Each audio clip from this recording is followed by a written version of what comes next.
What if the truth isn't just out there, it's already been here? Imagine waking up to find 5 days of your life simply gone, with no memory of where you've been. Or a family battling creatures that aren't from this world. Or being pulled from your bed in the middle of the night, lifted right out of your apartment window. In this video, we are exploring 3 of the most famous and unsettling alien abductions of all time that many say are the most believable alien encounters ever recorded. Get ready to look up at the night sky and see it in a completely new way. The Travis Walton Incident. Travis Walton was beamed onto a spaceship by aliens. But unlike the vast majority of abductees, his story isn't about little green men and intrusive probes. Travis actually spent time in space with his captors and was returned to Earth to describe what he saw. This is his story. It was a cool night in 1975 in the spooky, pine-scented wilderness of Turkey Springs, Arizona. Travis Walton, a 22-year-old forestry worker with a thing for aliens and a not-so-clean rap sheet, was part of a 7-man logging crew working on a federal tree thinning contract. Their boss was a guy named Mike Rogers, Travis's buddy and future brother-in-law. Mike was a man with big dreams, thinning saws, and a serious deadline problem. Mike had underbid the job, like badly underbid. He underbid so badly that he was on the cusp of losing everything, and the Forest Service was breathing down his neck with a looming $2,500 penalty if he didn't finish by November 10th. Anyone who's ever worked on a gig like this can relate. You've got costs, fees, deadlines. Mike was at the end of his rope. By October 20th, the whole job looked like a Jenga tower mid-collapse. Desperate for a distraction, or perhaps seeking inspiration, that night, Mike and Travis kicked back to watch NBC's The UFO Incident. It was a dramatization of the Betty and Barney Hill alien abduction, starring James Earl Jones, the same guy who played Darth Vader. Betty and Barney are 2 of the most famous alien abductees in the world. The couple were driving through rural New Hampshire on September 19, 1961, when they were beamed up into an alien craft.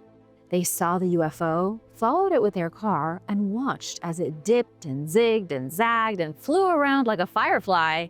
Then the spaceship hovered above their car, and the pair lost consciousness.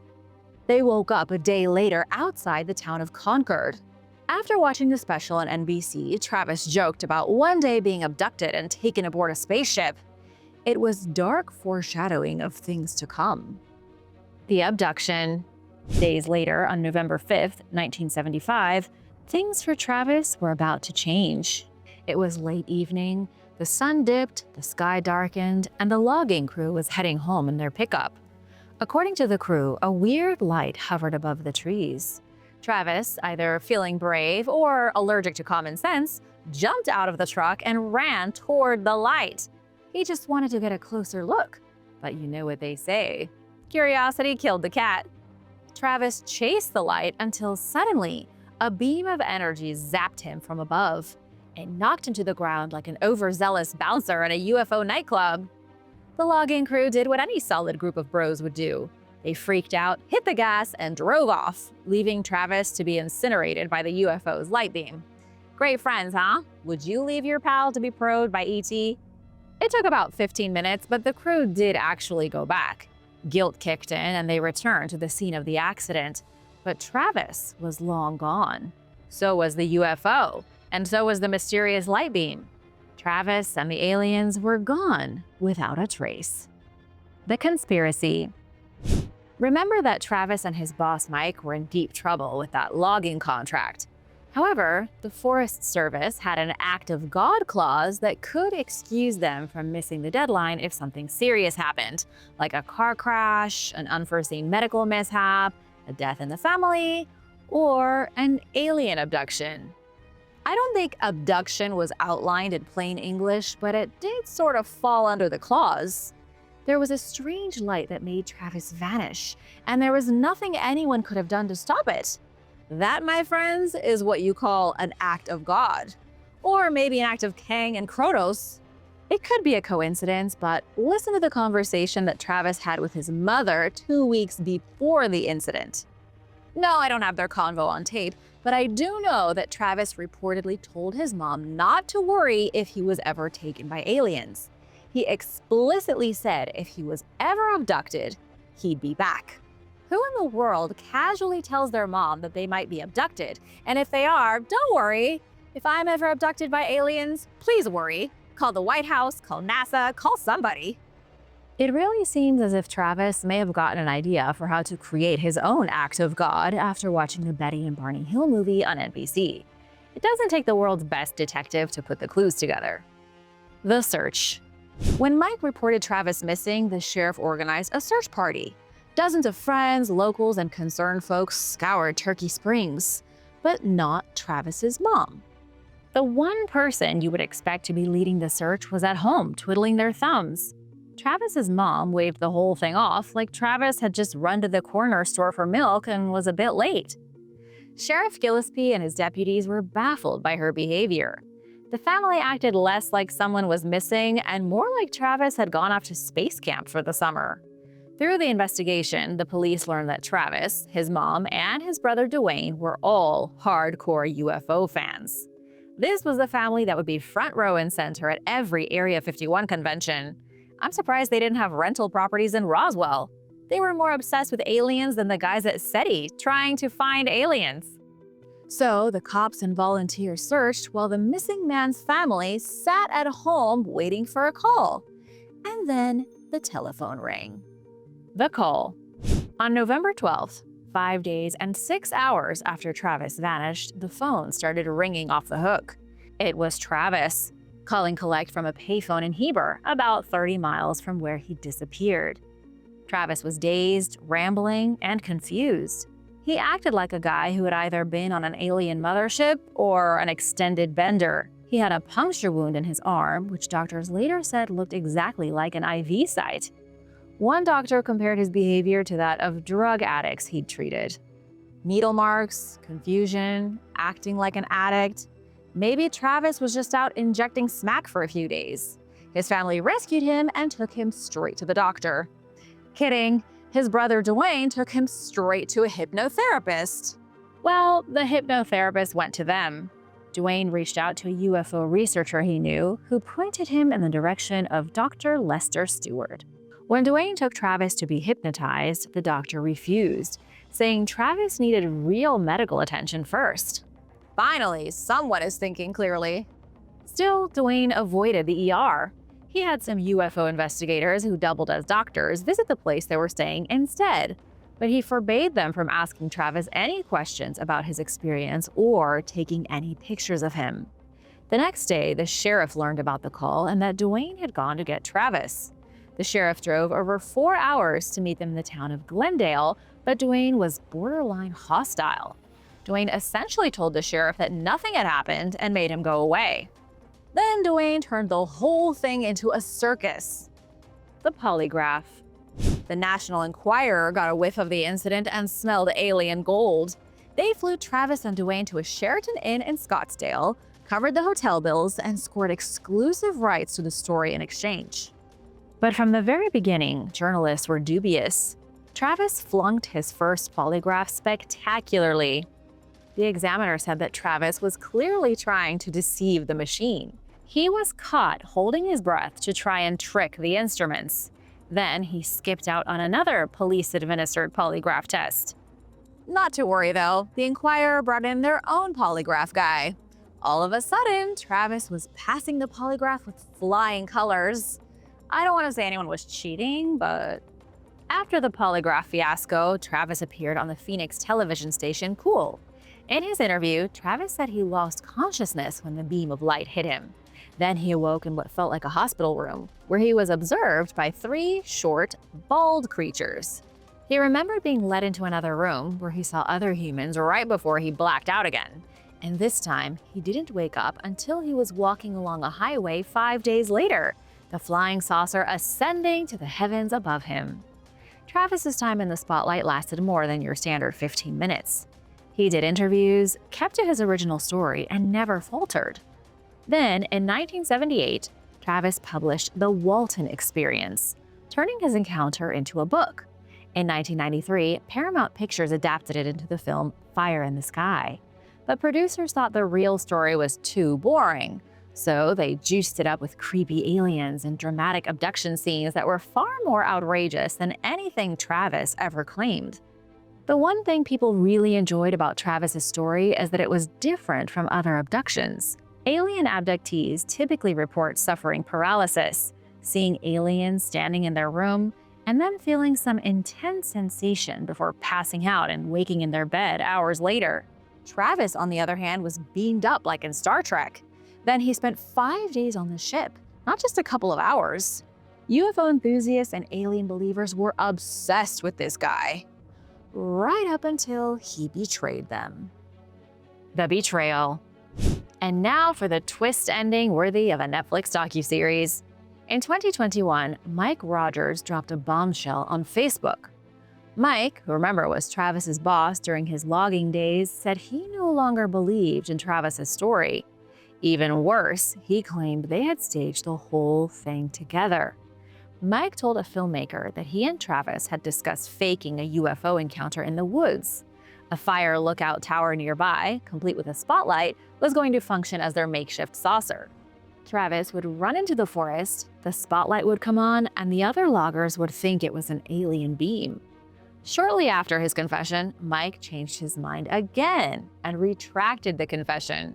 He claimed that it was all real and that his confession was totally made up. Now who the heck are we supposed to believe? You can't just flip-flop on alien abductions like this. Come on, Mike, stick to a story already. What really happened? Was Travis abducted, on drugs, or staging a hoax to dodge a $2,500 penalty? I think it's about time to review the evidence. The logging crew was behind schedule and desperate. Travis's family members were UFO buffs who wanted a close encounter. The timing lined up with NBC's alien abduction movie. That's all pretty damning, but not as damning as Travis's criminal record, his needle marks, or his failed polygraph tests. Then Mike went and confessed to everything, making it a lot harder to believe Travis than it already was. But get this, Travis Walton has never once changed his story. He was even on the Joe Rogan Experience recently to retell his tale after 40 years. And after watching the interview, he's a pretty convincing guy. Listening to Travis talk makes his story truly come to life, more than I ever could. Travis has been on Larry King Live and The Moment of Truth too, and he's just so convincing. He even started his own UFO conference to be more involved in the UFO community. Now I have just one question to ask you. Did Travis Walton spend 5 days with aliens? Give me your answer in the comments and be sure to let me know what convinced you one way or the other.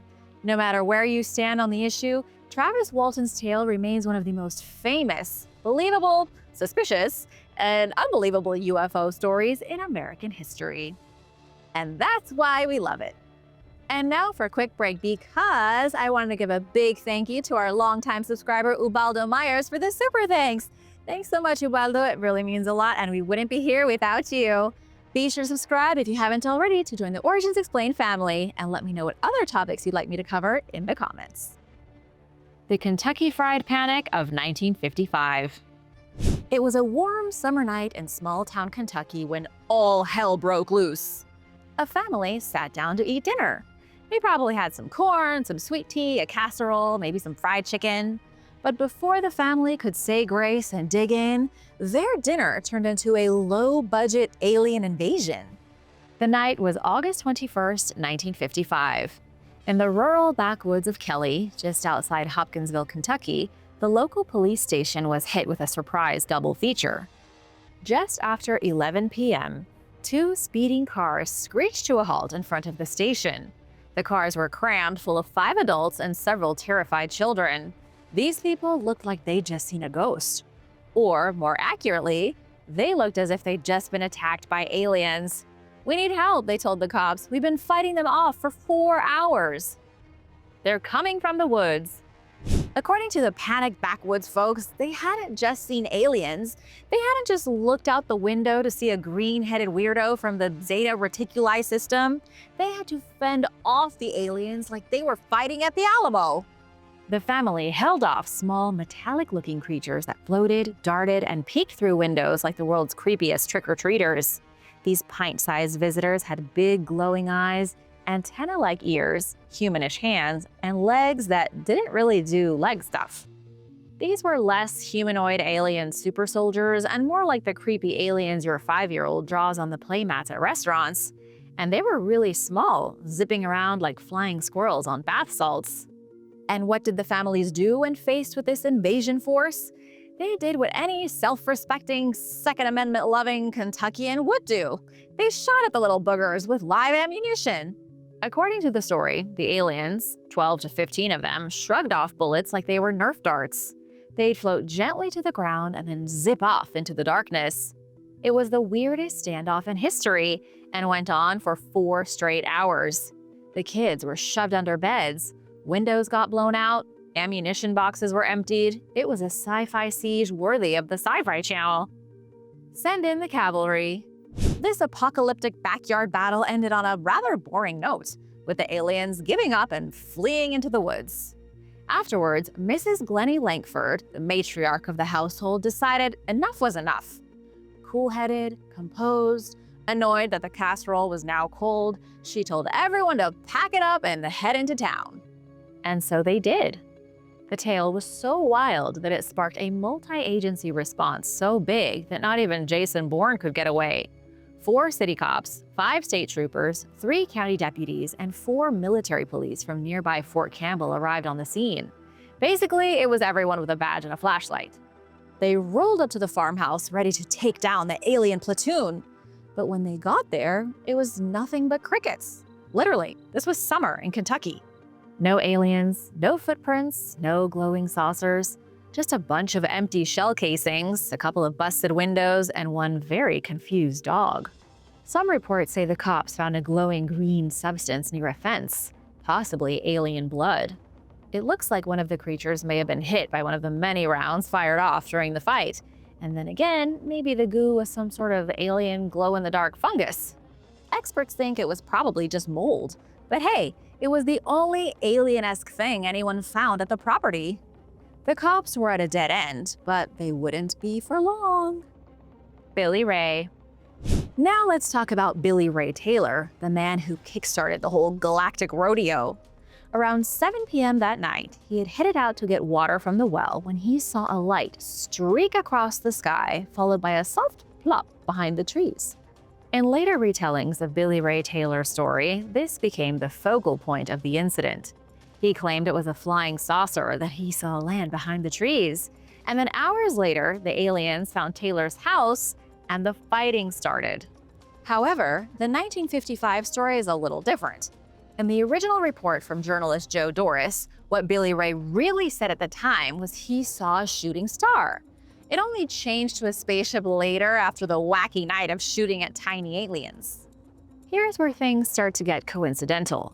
That night, the Kappa Cygnids meteor shower was lighting up the Kentucky skies like the 4th of July. It was a meteor shower so bright that almost everyone in the area noticed. Even soldiers at Fort Campbell saw the fireballs streaking through the sky. Billy Ray's spaceship was likely nothing but a perfectly timed meteor. Billy even thought it was a meteor when he saw it. Only after the story of the alien shootout went national did he change his mind and say it was a UFO he saw and not a space rock. Seems like a fair weather kind of guy, don't you think? Does this make Billy Ray more or less credible in your eyes? The legend grows. Over the following decades, the Kelly-Hopkinsville encounter grew to become one of the most convincing alien encounter cases in UFO lore, even with Billy Ray's wishy-washy statement. To be fair to Billy, having your family home besieged by creatures from another planet must be a little bit stressful. Let's forgive the guy if he didn't remember every last second of the night with perfect clarity. The incident inspired books, movies, and an entire Little Green Men festival in Hopkinsville, which first launched in 2005. Nothing says we're not letting this go like putting alien plushies on t-shirts and inviting conspiracy theorists from all over the country.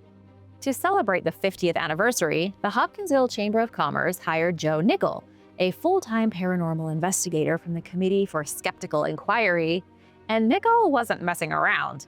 He interviewed survivors, scoured police reports, dug through archives, and scrutinized every piece of evidence he could find. After all of his hard work, Nichol reached a conclusion. It's a conclusion that you're not going to see coming, my friends. Not in a million billion years. Joe Nichol stood before the people of Hopkinsville and announced that the aliens which attacked Billy Ray's home were in fact not aliens at all. The creatures that attacked Billy Ray were owls. Great horned owls. Shocked, right? But let me explain how Joe Nichol reached his unbelievable conclusion. Because how do you mistake owls for aliens? Joe said that the aliens described by the family were roughly the same height as great horned owls. The family described the aliens as having giant glowing eyes and terrifying talons, which owls have. Plus, the incident unfolded in late August, when great horned owls are at their most aggressive. Horned owls are also capable of flying silently and gliding down like floating space ninjas, which is what the family said the aliens were doing. And they hate it when people shine lights near their nests. They may have gotten spooked by the family, attracted to the lights of their home, and then launched a full-out owl assault. This was the opinion of the investigator, brought in after 50 years just to debunk the case in a shocking twist that left everyone wondering where to go next. Aliens or owls? The case of the Hopkinsville alien attack was known by Project Blue Book, the legendary Air Force task force designated with investigating unidentified aerial phenomenon. But even they didn't take the Hopkinsville case seriously. In fact, one Air Force lecture note lumped the case in with known hoaxes. But was it really a hoax? This is supposed to be one of the most believable alien encounters in American history. The people who arrived at the police station were genuinely terrified. I have a hard time believing they ran away from nothing but owls. And this is in the backwoods of Kentucky, not exactly the most cop-friendly place. These aren't people who run to the law for no reason. They must have been scared down to their very bones. You don't hide your kids under the bed and start blasting out your own windows for fun, and not for owls either. It's the unknowable nature of this mystery that has helped it endure all these years. It's not just about aliens or owls. It's about how our minds connect the dots in the middle of the night, under stress, in the dark. Throw in a meteor, some aggressive birds, and a few vivid imaginations, and suddenly you're in an intergalactic shootout on your front porch. Fact or fiction? You be the judge.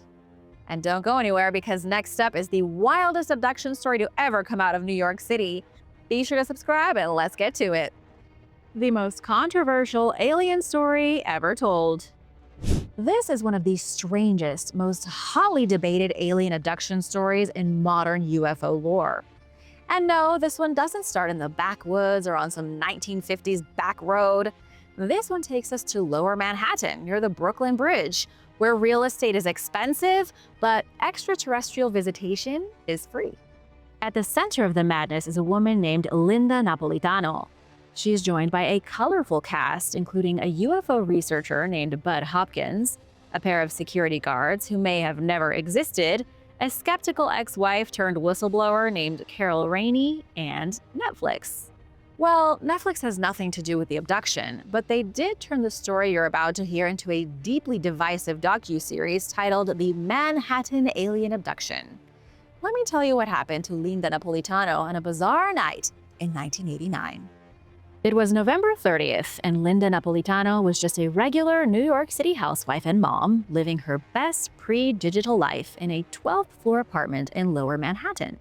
Linda was minding her own business when, according to her, 3 extraterrestrial beings floated her out of her bedroom window. Linda claimed that the beings levitated her out of the window and up into a spacecraft that was hovering above the city like it had the best parking reservations in town.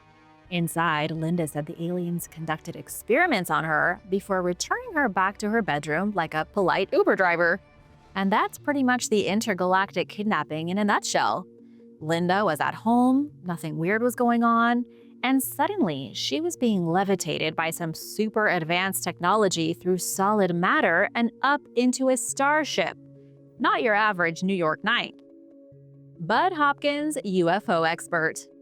Not long prior to that infamous night, Linda had already dipped a toe into UFO waters. In April 1989, only months before the incident, she wrote to famed abduction researcher Bud Hopkins.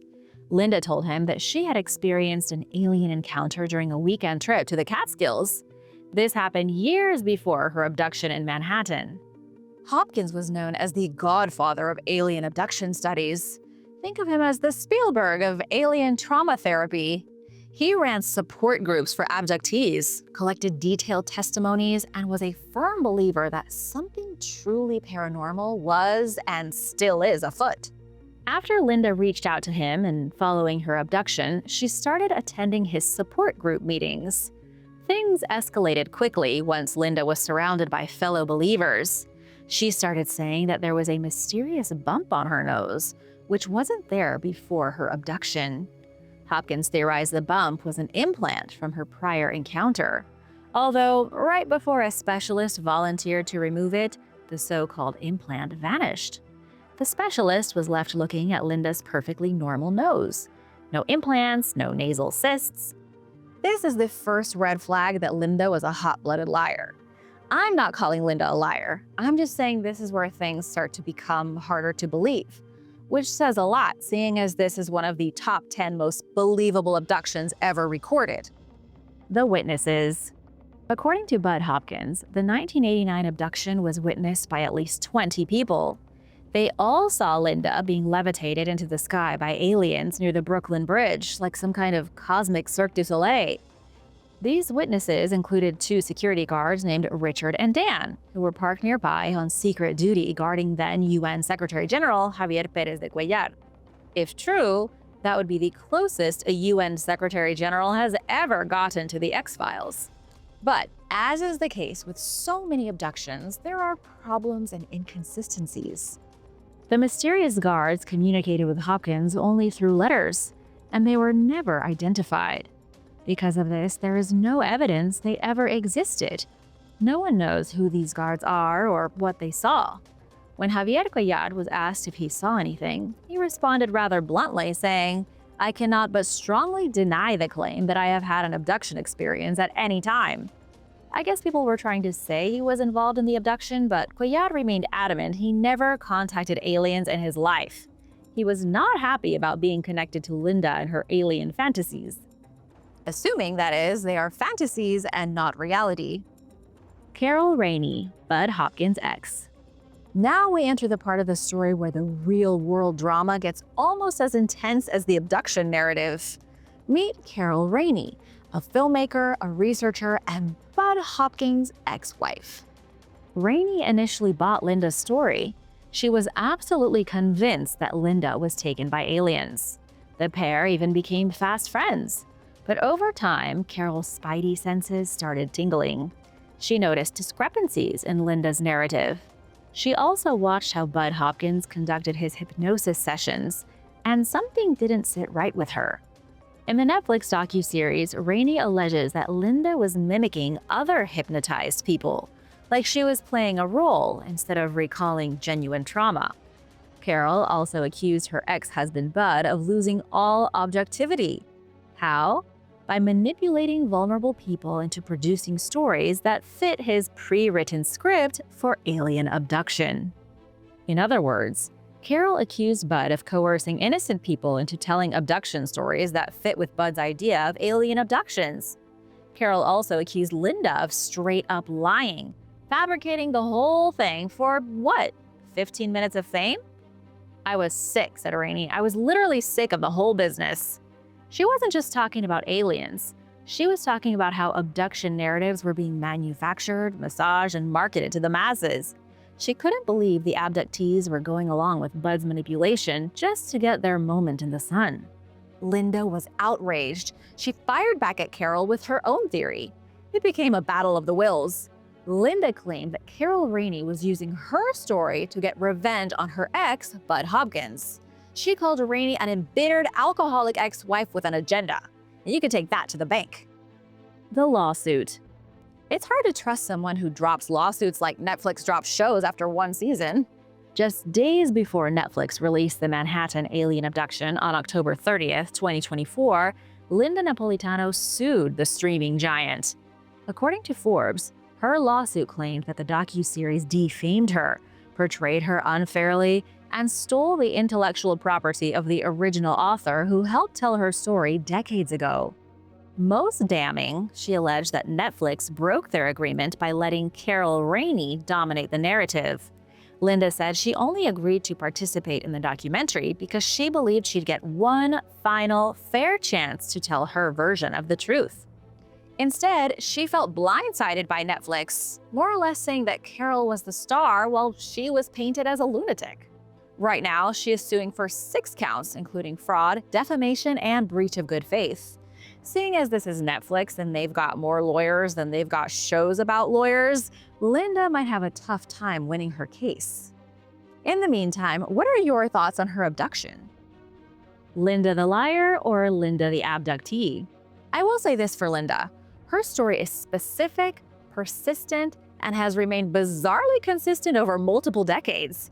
She has never backed down, she has never changed her story, and she has been scary determined over the years not to be treated like a quack. Her quote from a 2013 Vanity Fair interview says it all. "If I was hallucinating, then the witnesses saw my hallucination. That sounds crazier than the whole abduction phenomenon." Touché, Linda, you've got them there. But hold on, because there's an issue with those witnesses. Remember how I said there were 20 people who saw Linda being beamed up near the Brooklyn Bridge? Well, none of the alleged 20 witnesses have ever gone public. The 2 security guards are ghosts. The so-called implant in her nose vanished days before a specialist was to look at it. And the only people confirming any of Linda's details are either dead, anonymous, or fictional. Carol Rainey believes the abduction was a product of suggestion, hypnosis, and confirmation bias. And she's not the only one who thinks that Linda is not necessarily fibbing, but has been tricked by Bud Hopkins into believing she was really abducted. Carol has stated that in her opinion, Bud Hopkins never found abductees. Rather, he created them through manipulation, confirmation bias, and his charismatic personality. He must be hard to resist. Maybe Linda experienced something like sleep paralysis, which felt to her like an abduction. Then Bud Hopkins made everything 1,000 times worse by convincing her it was indeed aliens and not a bad night's sleep. So aliens, fantasy, coercion, or owls? Are these 3 of the most believable alien encounters ever? Or do they completely fall apart under scrutiny? Let me know your thoughts. I love to hear them. And thanks for watching. Be sure to subscribe, and I'll see you tomorrow. Bye!